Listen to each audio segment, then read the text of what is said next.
guys, I'm back. Hope you didn't miss me too much. Sorry it took me so long to put out another video, but I was doing this IT boot camp that was like 6 months long.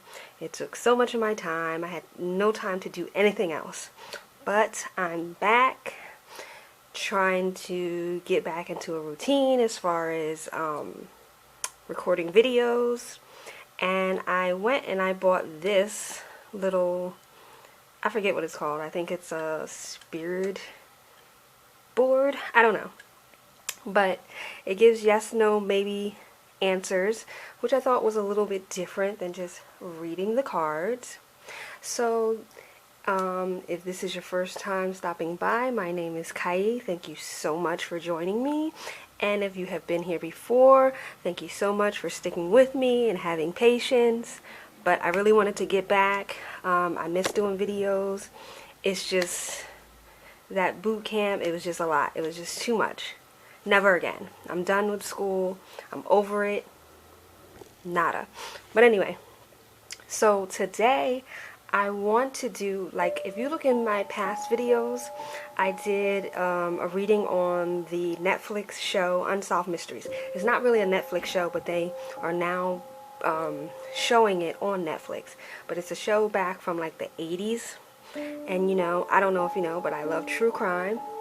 So I wanted to do a yes-no reading for the series, the 3rd season of Unsolved Mysteries. Now, Unsolved Mysteries has about 9 or 10 episodes, and a few of them are like paranormal episodes, so I'm not going to do a reading on them. But I'm just going to do a reading on the like situations with the actual people.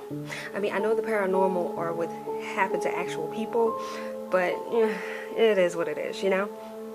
So I also have these cards in case I get a a maybe answer. So then I'll just pull a card to try to clarify that maybe.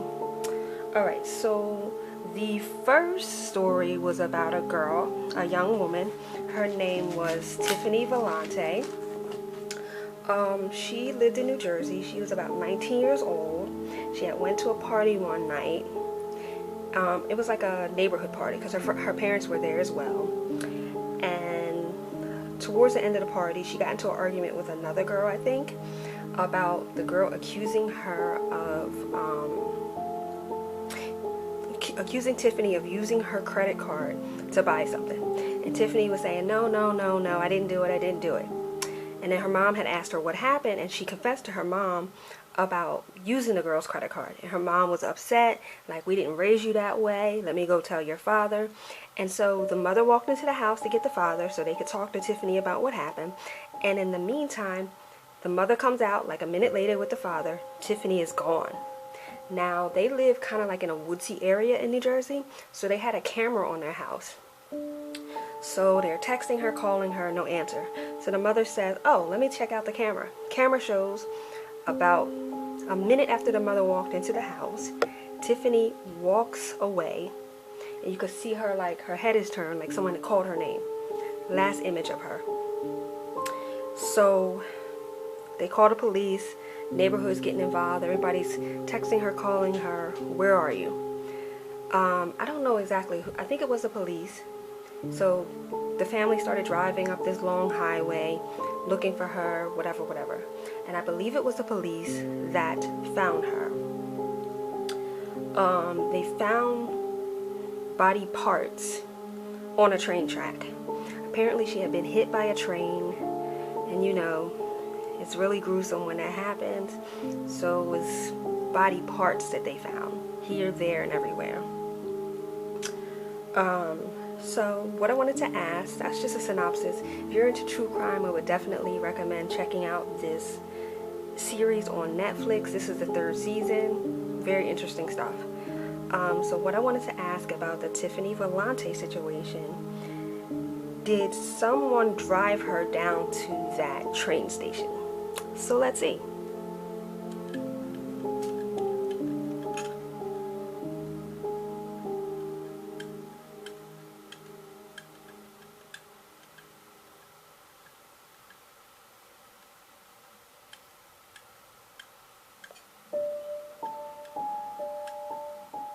You got a maybe. So let's see. Why a maybe? Why a maybe?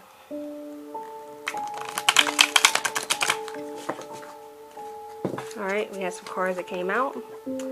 We got the Ace of Pentacles in reverse, and we got the Queen of Wands.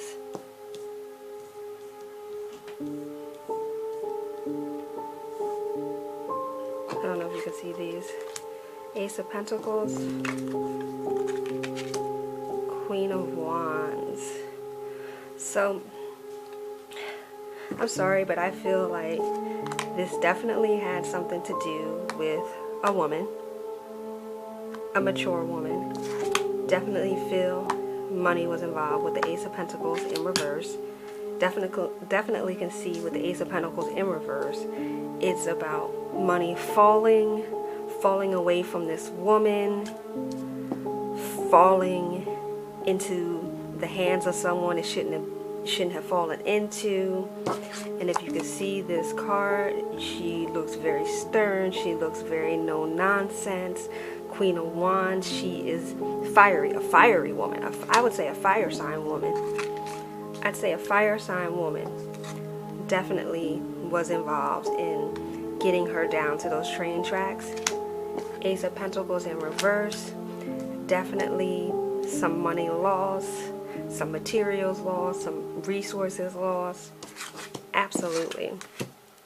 Alright, so then I wanted to ask, was it the friend that accused her of using the credit cards? Now we got the Ace, the Queen of Wands, so I would say yes, it was definitely a woman involved in this, a very fiery woman, a passionate woman, a woman that has a temper. Let's see.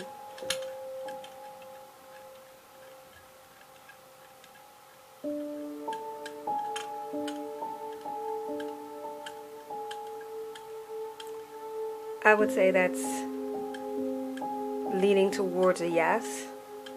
Absolutely. It was definitely the friend that was involved that accused her of taking the credit card. And so the next question that I wanted to ask was, will they get caught?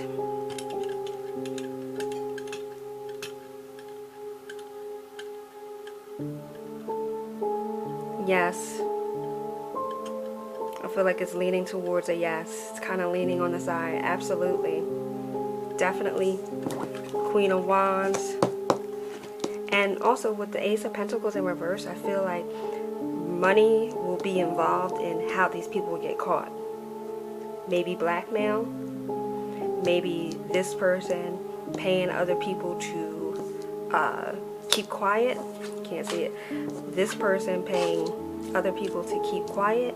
This person continually to losing resources behind this situation. I definitely feel they will get caught, and I feel like money, resources, materials, some kind of possessions will be the reason why this woman gets ratted out.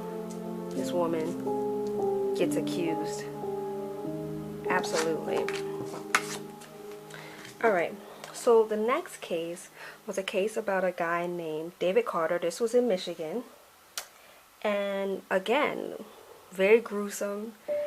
With this case, David Carter, people were discovering his body parts around that state in different bags, suitcases, blankets, scattered around. I think it was about 4 or 5 bags that they found of his body parts. So what happened with David was he had a girlfriend, he had a teenage son, he spent a lot of time with his teenage son.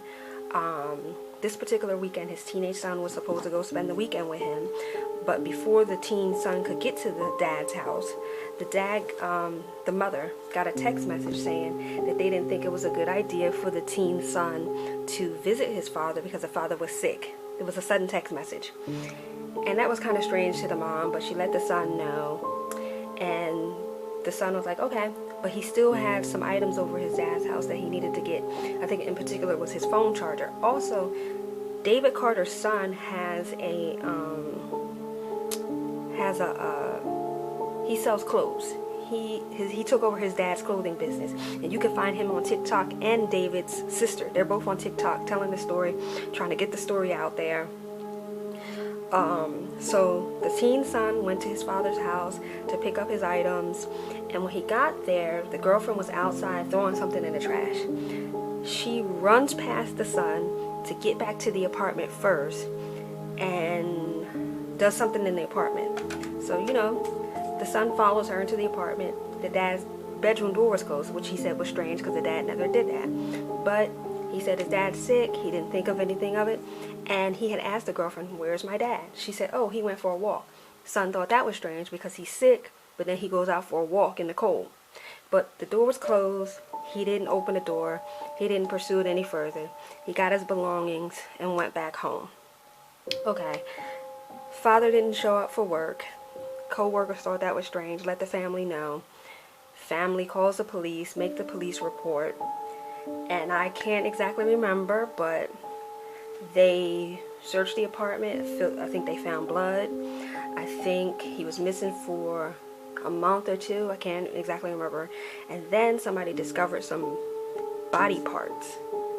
Somebody along a highway discovered some body parts. It was, I feel, a torso and some legs. And it had a tattoo on it. Contacted the family. Matched the tattoo saying it was David's. That's how they identified him. Only certain parts, only down to the torso, the lower extremities. The arms were found separately. His head was found separately. Now, when they found the lower extremities, they couldn't determine how he died. Had the funeral. Father said the funeral was packed, standing room only. He was a real popular guy. Everybody loved him, well liked, hard working or whatever. And then they found the head. They matched the head with DNA. Turns out he was shot in the head, kind of shot towards the back of the head, like his head was turned. Police think that he was shot while he was asleep, you know, because a lot of people sleep on their sides, so their heads are turned. Think that's what happened. But before all that happened, the sister was saying how she didn't really like the girlfriend from the beginning. Girlfriend was very kind of controlling, obsessive. If he was talking to even just a female family member, she'd get real jealous.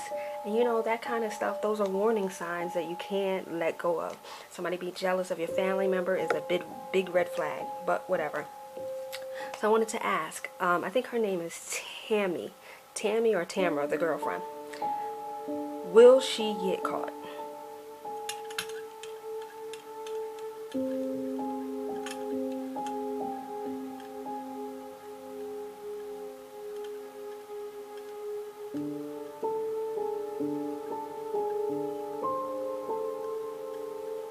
Maybe.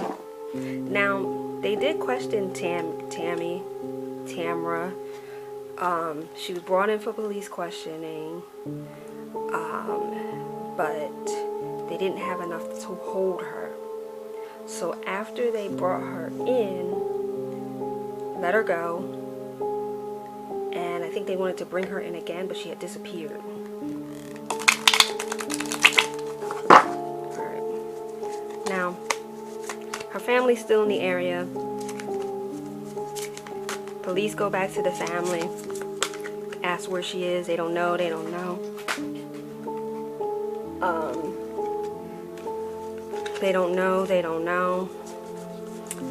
No trace. One trace of her credit card in New York, I believe. In New York. One trace of her credit card at a hotel with an airplane ticket. Like one hit of her credit card. Since the police have been looking for her again. And she's pretty much disappeared into the thin air. Now, only way someone can do that is if they're independently wealthy or if they have someone financing them. But we gotta maybe for her getting caught. What will it take for her to get caught? Let's see.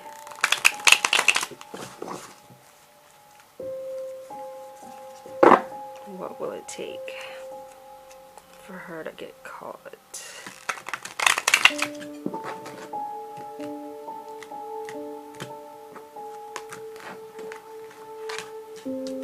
Nine of Wands.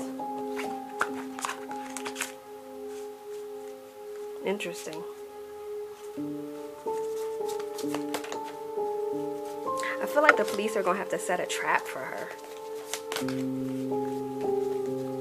trap will be set.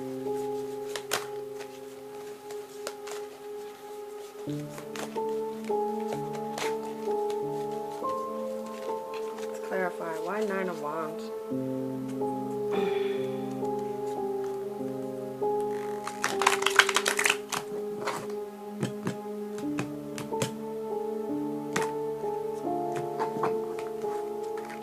King of Swords in reverse.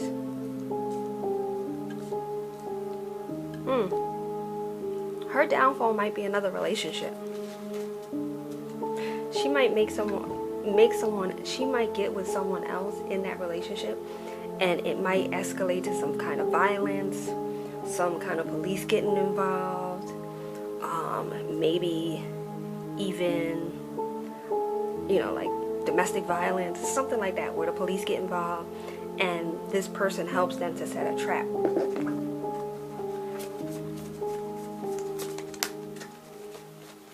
Definitely feel like it's gonna be a male involved that's gonna help bring her to justice. More than likely, I feel like it's gonna be like another argument, a fight. She gets into something with someone, and the police have to get involved, and that's where like the trap is set.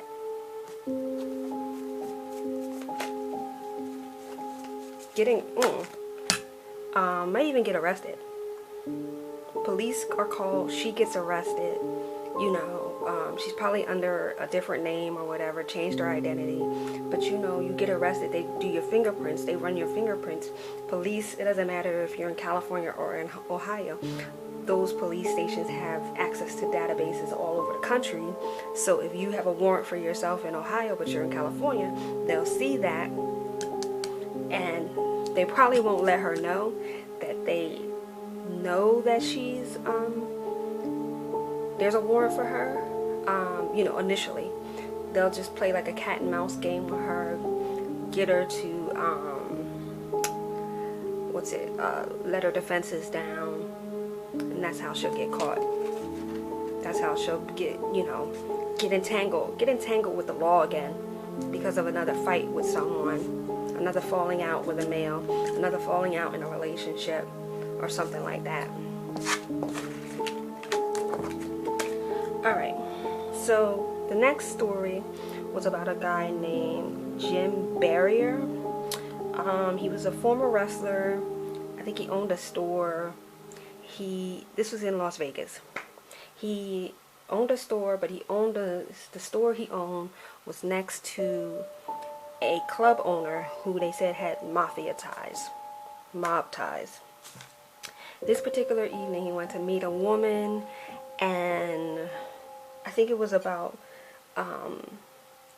the selling of a motorcycle or something, and he was supposed to be home. His daughter called him around 9:30. It went to voice message. Daughter asked if he was okay. Then the daughter called. Okay,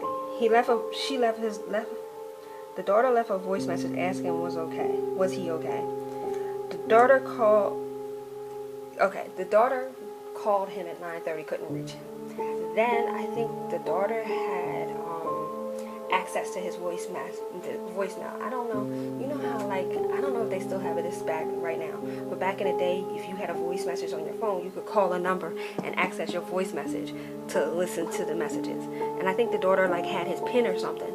So it was a lady that had called his phone asking was he okay, and left her number or whatever. The daughter called that lady back saying, hey, you know where my dad is, da da da. Lady denied knowing the father. So next morning, the hotel workers went and saw him laying down. They thought he was still asleep. Left him alone. Came back a few hours later. He was still in the same position. Apparently, he hadn't moved. They called the police. Police came. You know, did an autopsy. They said that he had died from cocaine use and heart disease. And he had coke like on his nose and his shirt, but they never tested that. So, and keep in mind, he was getting death threats from the owner of the club next door to him, next to his garage. And like I said, they said the owner had ties to the mob. So, I wanted to ask, was Jim Barrier, I think that's how you say his last name, was he murdered?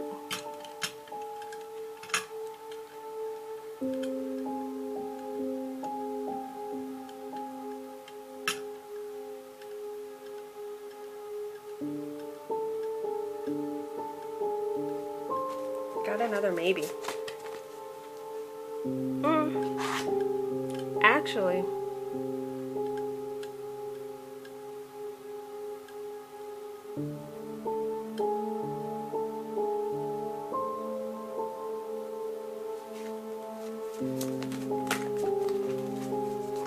let's see.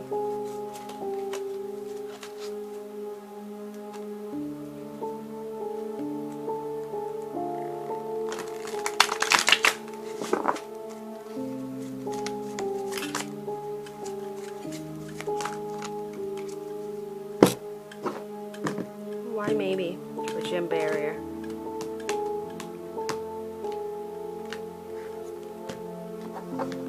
Three of Cups in reverse.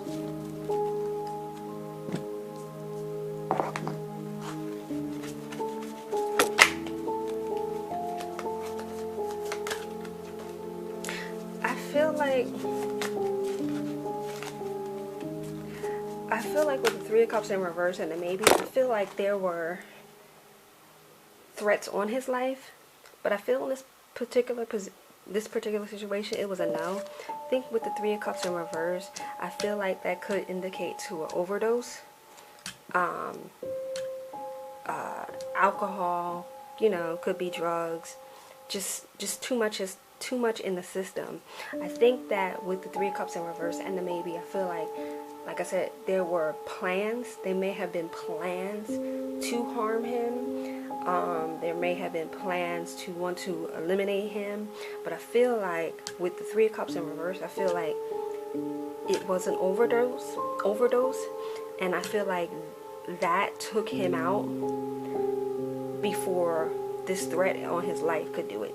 So I feel like there were plans there for sure. He had made some people mad, but because you know, when you have heart disease, and you mix that with alcohol and drugs and things like that, even if you're not using drugs on a regular basis, just one hit of that could be lethal to someone that has heart issues.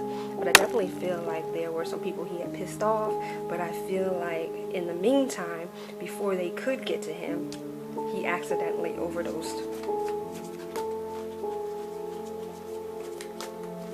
And let me just ask, the club owner's name was Rick Roselio or something like that. Let's just ask, was he threatening to harm Jim?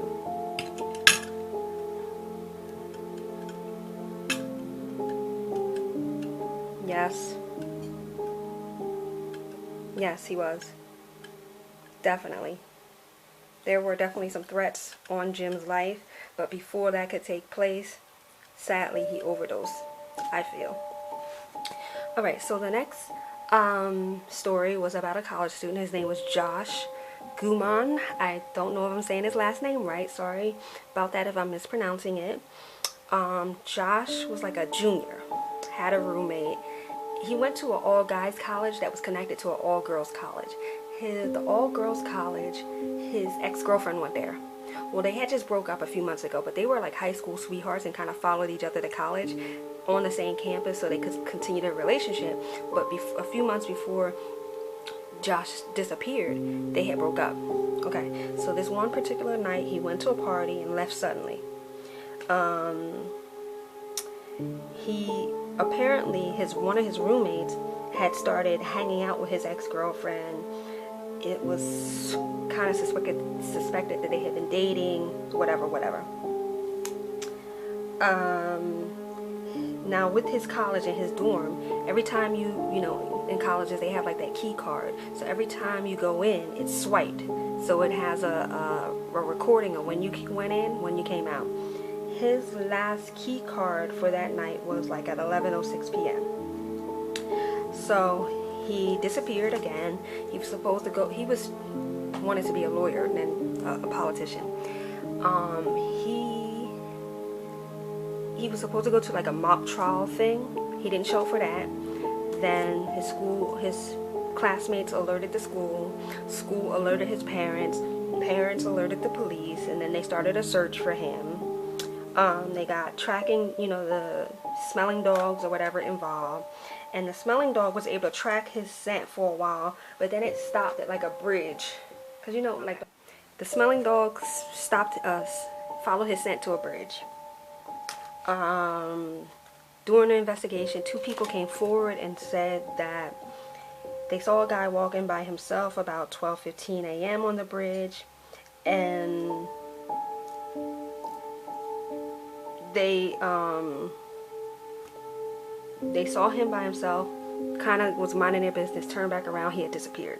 Now, the police had several angles for this case. One of the angles was he was doing a research paper about abuse with the monks, because he went to like a Christian college or whatever.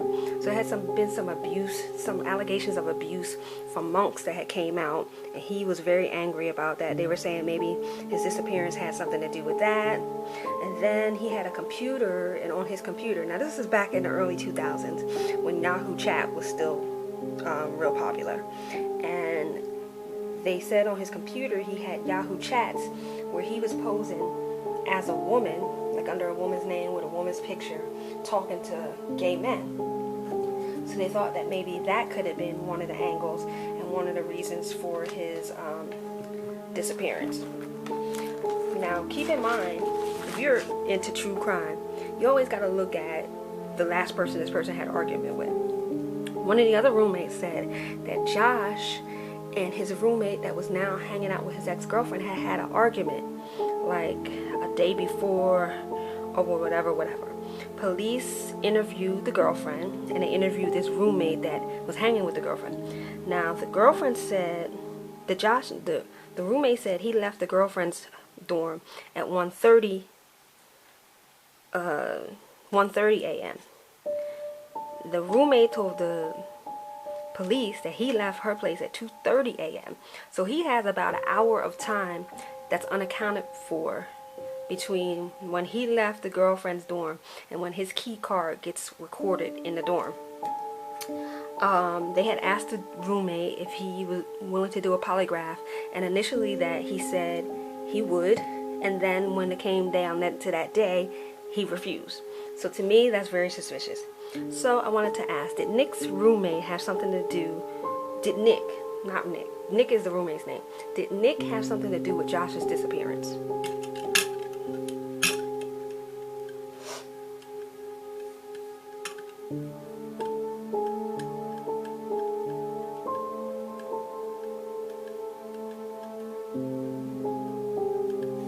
Maybe. Alright, so let's ask why maybe. Alright, let's see.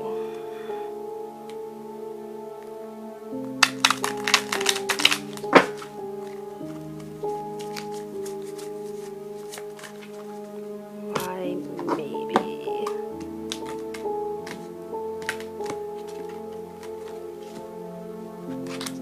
Eight of Wands in reverse.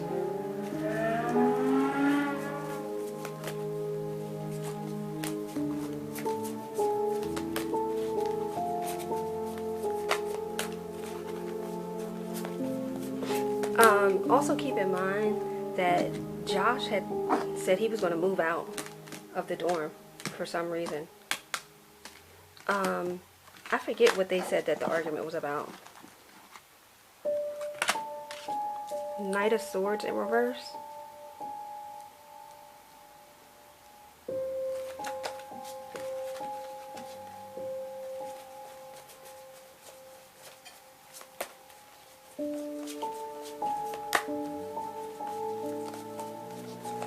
I definitely feel it could have had something to do with their argument. Oh, and another thing about Josh's computer that was very suspicious. Someone had went back to his computer and deleted some files off of it. Now, only people that could have done that, pages, swords in reverse, only people that could have done that was someone that had access to his room that day, or ever had access to his room. So that would have been only the roommates. Page of Swords in reverse, Knight of Swords in reverse, Eight of Wands. I definitely feel like it was a younger person that has something to do with this. Also, with these swords cards that come up, I feel like Josh's roommate Nick, he's a lawyer. So these swords cards could definitely represent someone who is, you know, mentally sharp, someone that's really good with speaking, debating, arguing. Someone also feel like swords cards could represent law and lawyers, and someone that is very articulate, someone who knows how to say the right things, what not to say, how to present themselves in a certain way, how to talk themselves out of certain situations. I feel like I feel like because with these cards in reverse, I feel like Nick knows the law, and he knows loopholes. Now he knows the law. He went to law school. He knows how to use the law to his advantage, how to hide certain things, to keep his identity hidden. That's why I feel like I got the maybe, because I feel like it's something very undercover, something very hush, something that you would really have to dig deep for, something that you would really have to you would really have to know, how do I want to put this? You would really have to know what you're looking for to find the clues. I feel like a big clue, I feel like what really helped hide the identity of hide the identity of the killer, or hide the situation, was removing files off his computer, swords, which, you know, air cards that represent messages, could represent documents, could represent files. I feel like that being hidden, so it kind of like reversed, it kind of halted. Like with the Eight of Wands upright, it's something that's happening fast. I feel like with knowing the law and with hiding stuff on his, erasing stuff on his computer, it really slowed things down. It really halted the investigation. It really took the investigation in another way. Now, they're thinking that something significant about the computer because something was erased off the computer.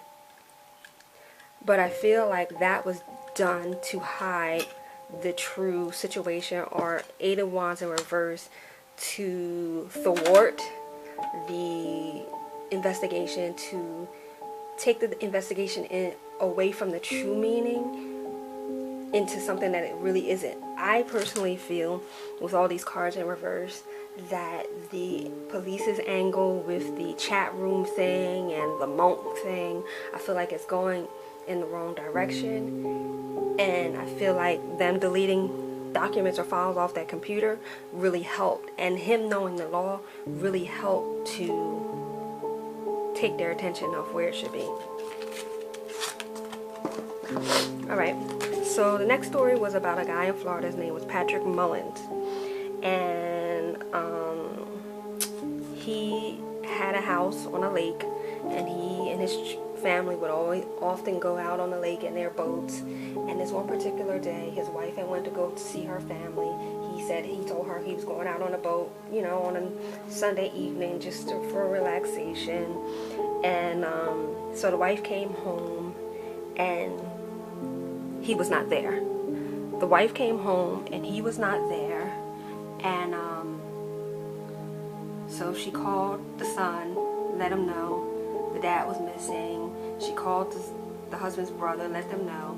So they came back home, went searching for him. Didn't find anything. Didn't find him. So then they called the police. Then eventually searching, the Coast Guard found his boat. And his boat was quite a few miles away from their home. It was like near the Gulf of Mexico. I think they lived in like the Tampa area. But his body was not found with the boat. I think a few weeks later, another boater was out there on the water and found the body. It was tied in rope, face down, and the rope had an anchor at the bottom to like kind of hold the body in place or to try to drag it down. The boater didn't touch the body, called the police. They came out, did the autopsy, of course. He'd been shot in the head, and the medical examiner said they couldn't call it a suicide or a homicide, so it kind of was ruled undetermined. And also keep in mind, they found no blood in his boat, which signifies to me that he was not killed in his boat. Killed in another boat or killed somewhere else and brought out into the water. Alright, so, you know, had a funeral, whatever, had a family friend. The family friend that they focused on was a friend of his brother. It wasn't particularly Patrick's friend.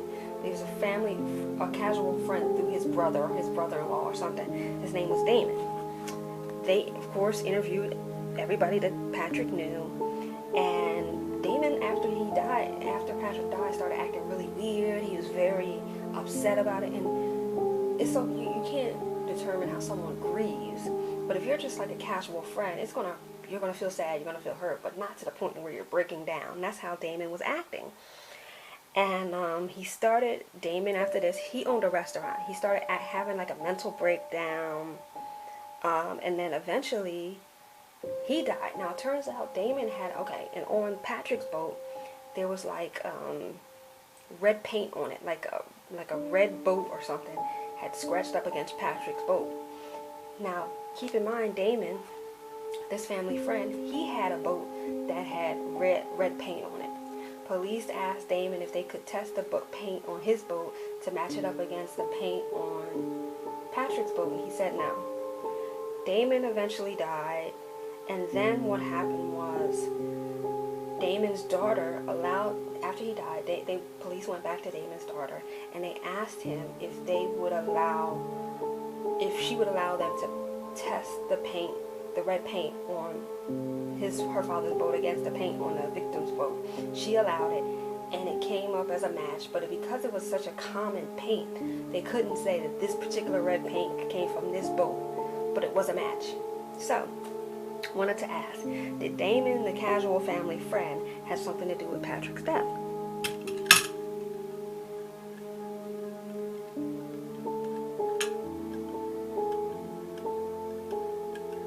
Yes. I say yes. Yes, absolutely. I felt that way, especially with his behavior acting that way, and with the red paint out of nowhere. I don't know why, but I feel like he may have met up, seen Patrick on the water that day, something happened, argument or whatever, shot him. And you know, people that know the waters like that, they know. And also, another thing about Damon was, they used to go to boat shows, because that's what they do, you know, the boaters. Well, one particular time, Damon was at this boat show, and he tied in front of the family, he tied the same kind of tie around himself that was wrapped around Patrick. And so, Patrick's whole family suspects Damon, but you know, they'll never know for sure. Plus, Damon is dead now as well. Alright, so the last case was it was two separate cases in one episode about cases of children being abducted. One was a woman, she had an ex-husband. The ex-husband went to pick up the kids for the weekend. He never brought them back. A few months later, she got an email from supposedly the daughter or the father saying the kids are okay and they traced that IP address, is it IP or whatever, internet address or whatever, to somewhere in the Middle East. So they alerted the police over there, but they never found them.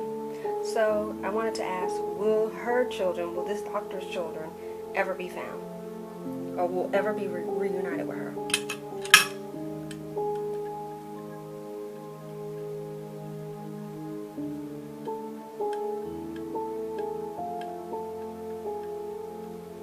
Yes. Yes, they will. Got a yes. Alright, so the next case was about another doctor. This was a male doctor. He and his wife were estranged, going through divorce, going through a custody battle. He lived in New Orleans. She had moved back to Georgia with his son. He spent time with the son for the weekend. They had an upcoming court date to determine who was going to get primary custody of the child. She never showed up to the court date. He never saw his child again for the next visitation. So again, I want to ask, will this doctor, this male doctor, ever be reunited with his son?